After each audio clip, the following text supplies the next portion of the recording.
नमस्कार। राजकीय नेशनल महाविद्यालय सिरसा के हिंदी विभाग सहायक प्रोफेसर मीनू रानी बोल रही हूँ।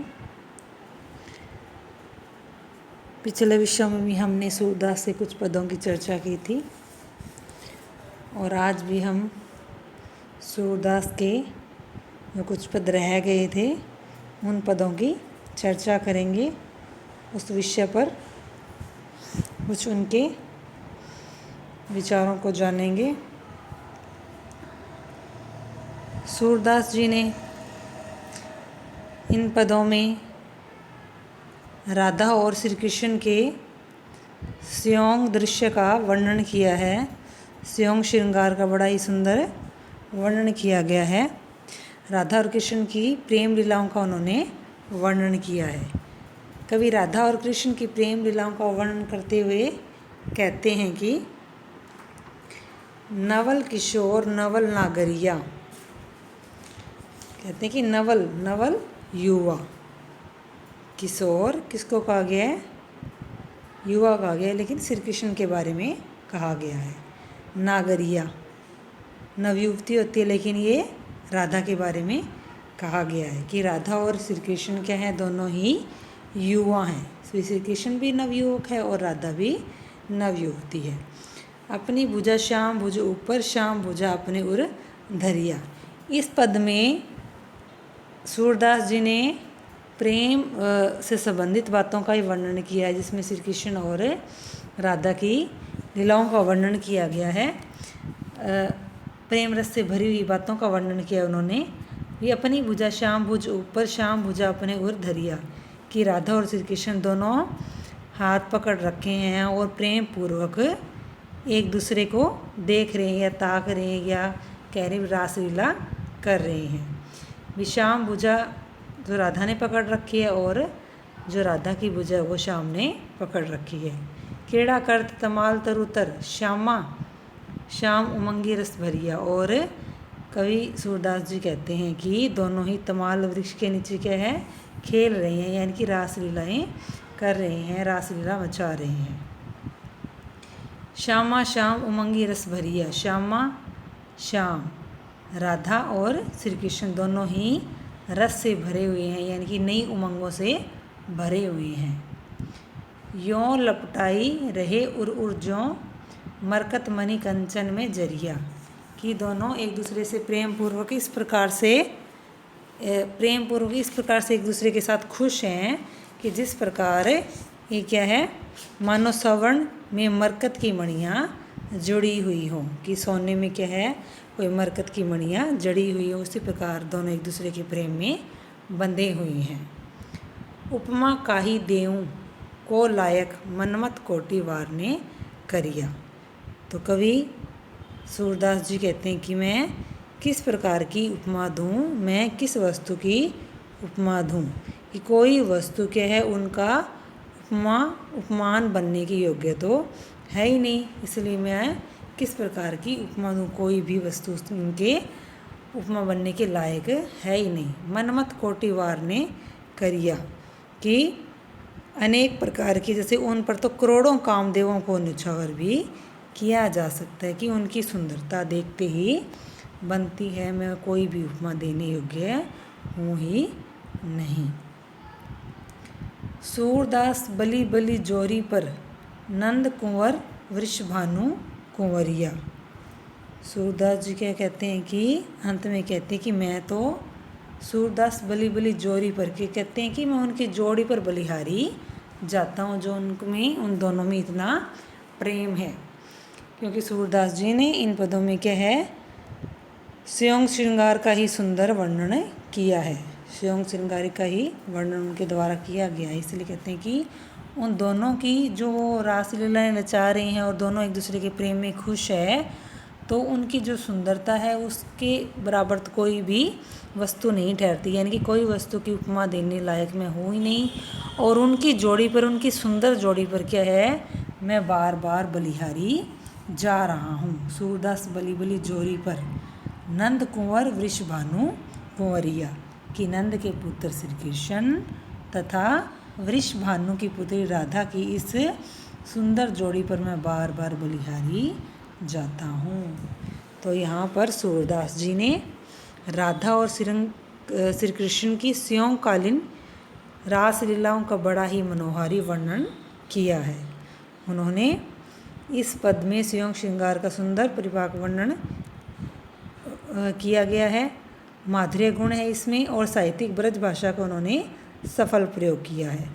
संपूर्ण पद में गेयता एवं संगीतात्मकता के गुण विद्यमान है। यहाँ प्रौढ़ा नायिका और प्रौढ़ नवयुग के बारे में एक प्रकार से वर्णन किया गया है। आगे है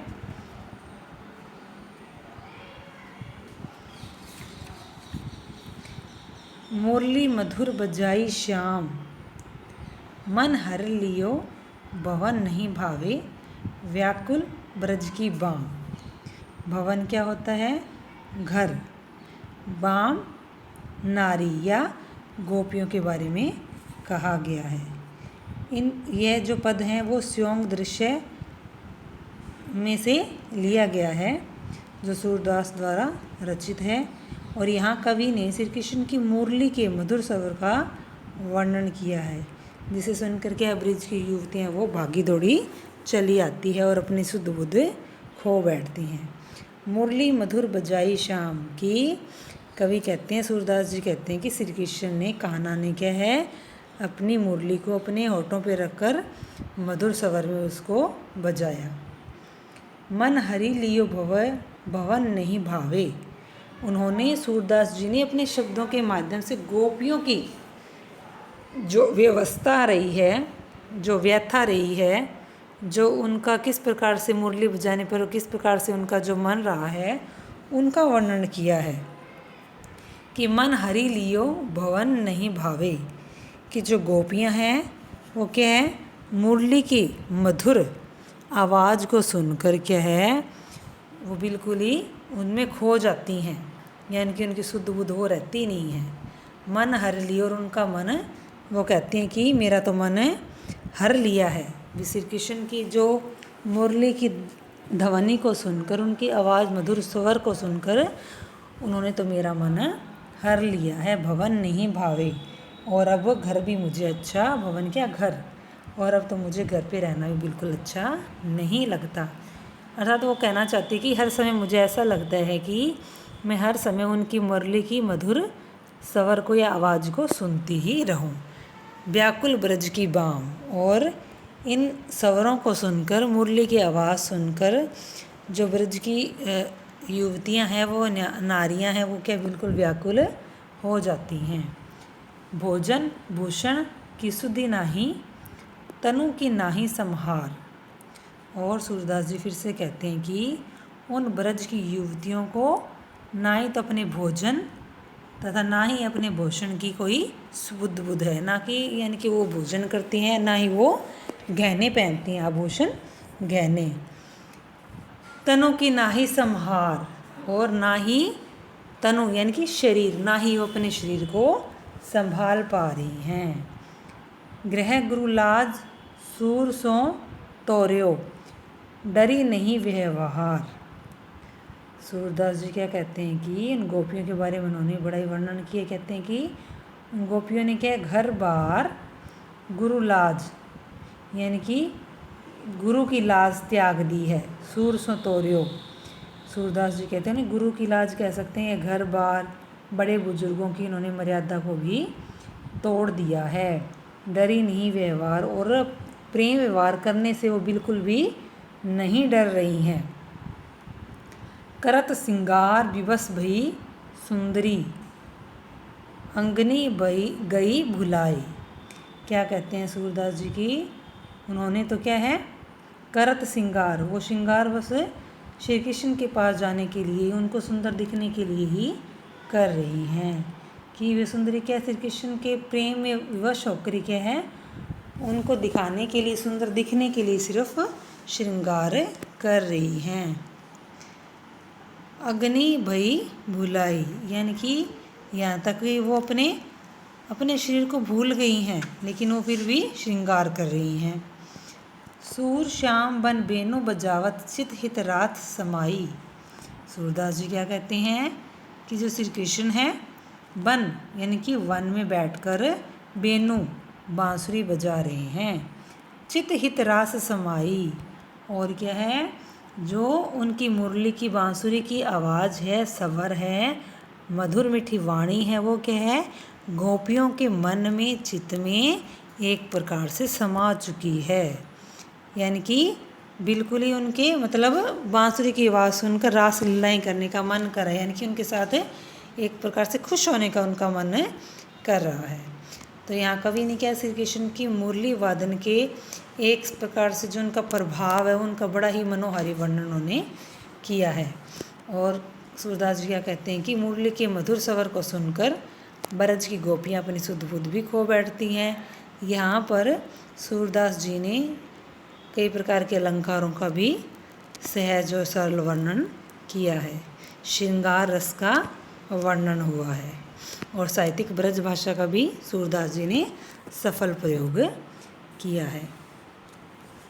तो आज तक हम इन्हीं पदों का वर्णन किया है और यही 2 पद करेंगे और आज तक के लिए ये विषय हमारा यहीं समाप्त होता है। तब तक के लिए धन्यवाद। आगे भी हम